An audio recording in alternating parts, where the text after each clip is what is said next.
Advertência: o vídeo que você vai assistir agora faz parte de uma tese e de um ensaio.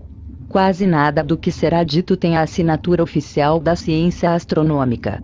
Por isso, tratando-se de ideias novas e propositivas, você poderia enquadrar este vídeo no campo da ficção científica.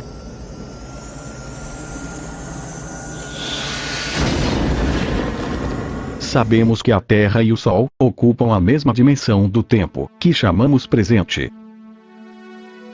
Segundo Stephen Hawking, a Terra entraria no cone de luz futuro do Sol depois de 8 minutos. Se o Sol se apagasse agora, só saberíamos disso após esse intervalo de tempo. Como a Terra estaria viajando no espaço, por fora desse cone de luz, e portanto, na direção do nosso futuro trágico, esse cone não existiria na prática. Pelo menos, até que a Terra fosse atingida pela escuridão.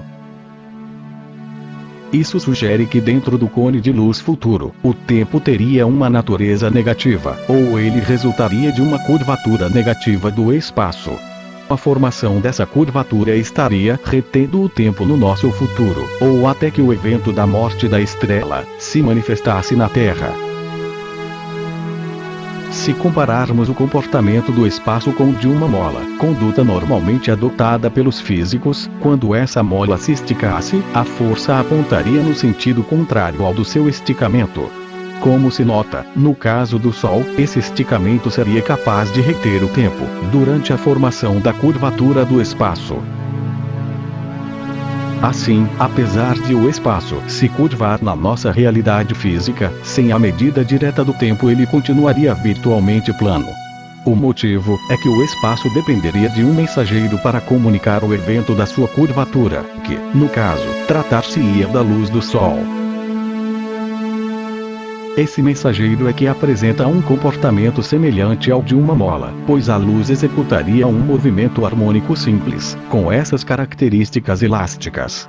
Como, no futuro, não se poderia separar o comportamento do espaço do seu próprio mensageiro, os dois se fundem numa coisa só.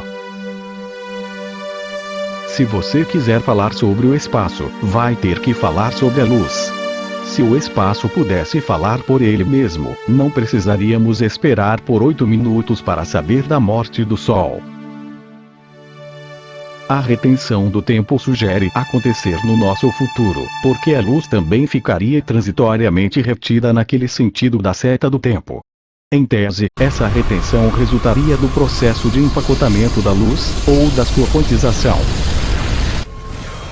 É que o processo, que resultará na formação dos fótons de luz emitidos pela nossa estrela, não demanda tempo. Sem o seu prévio empacotamento, a luz não poderia ser capturada pelos nossos sentidos limitados. Analisando-se o gráfico do cone de luz futuro do Sol, percebe-se que, devido à retenção do tempo de 8 minutos, a seta do tempo parece se inverter na posição do observador. Ela deixaria de apontar para o futuro, e passaria a apontar para o passado do observador. O virtual deslocamento do marco zero do tempo para a posição do observador relativiza o tempo. Assim, para o ponto de vista do Sol, a Terra estaria sendo avistada com a aparência que tinha no passado. Para a Terra, o Sol é que estaria no passado, quando pudesse ser avistado. A dependência do espaço, em relação ao seu mensageiro, nos diz que mesmo que o espaço se curvasse no futuro, ele se apresentaria, pela luz, como se fosse plano, devido à atemporalidade do processo de formação do fóton. Esse não seria um problema do espaço, e sim da nossa percepção sensorial. Devido à retenção do tempo necessário para o aparente deslocamento da luz dentro do cone do Sol, o marco zero desse tempo se deslocaria para a posição do observador, na Terra. Assim, pode-se pensar que a luz teria sido nivelada nos seus extremos de máxima e de mínima energia, durante a formação da curvatura do espaço. Seria o caso, por exemplo, do ultravioleta e do infravermelho. Como a contagem do tempo se iniciaria junto ao observador, e não junto à estrela, os dois extremos energéticos partiriam do mesmo momento do tempo. Neste caso, fazer uso das cores do espectro de Maxwell para avaliar a posição dos astros e o tempo que nos separa deles é o mesmo que ignorar a curvatura do espaço que os abriga e a incerteza da sua posição ou da sua velocidade. Esse problema se torna insuperável, pois não temos à disposição outra ferramenta que não seja a radiação cósmica de fundo. Essa radiação somente poderia ser rastreada na direção do passado, não na do futuro. O hipotético nivelamento do espectro, pela retenção do tempo no nosso futuro, conduz-nos para um movimento circular e uniforme, pois a luz nos diz que o cone de luz futuro do Sol seria reto. Se você achatasse um cone reto sobre a sua base, restaria um círculo perfeito. Isso aconteceria com o cone de luz futuro do Sol se você retirasse o tempo, pois, sem ele, as ondas não poderiam se superpor umas às outras. Para os físicos, o Sol atuaria como um centro pontiforme, emissor de ondas circulares de luz, com a estrela se colocando no centro do círculo. Essas ondas circulares seriam semelhantes àquelas que seriam geradas quando se jogasse uma pedra no lago. Quando se acrescenta o tempo no passado, elas se superpõem umas às outras, formando um cone tridimensional. Esse cone seria virtual, porque não poderia ser descrito de forma direta.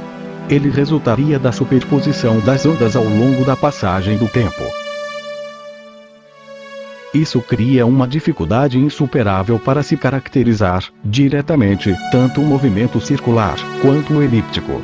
Pelo modelo das ondas circulares de luz, emitidas pelo Sol, o planeta seria alcançado pela luz quando ela já estivesse polarizada. Isso é sugerido pelo fato de que não se poderia separar o ultravioleta do infravermelho a partir de ondas circulares, já que todas elas partiriam do Sol com a mesma velocidade de 300 mil km por segundo.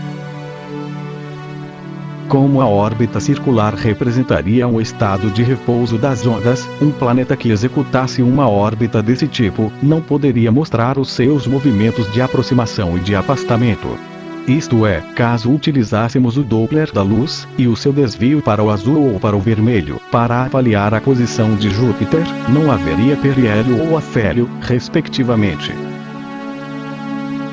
Isso, realmente, está de acordo com o que se observa na prática, pois, para quem olha da Terra, o Sol parece se movimentar sobre a eclíptica em movimento circular e uniforme.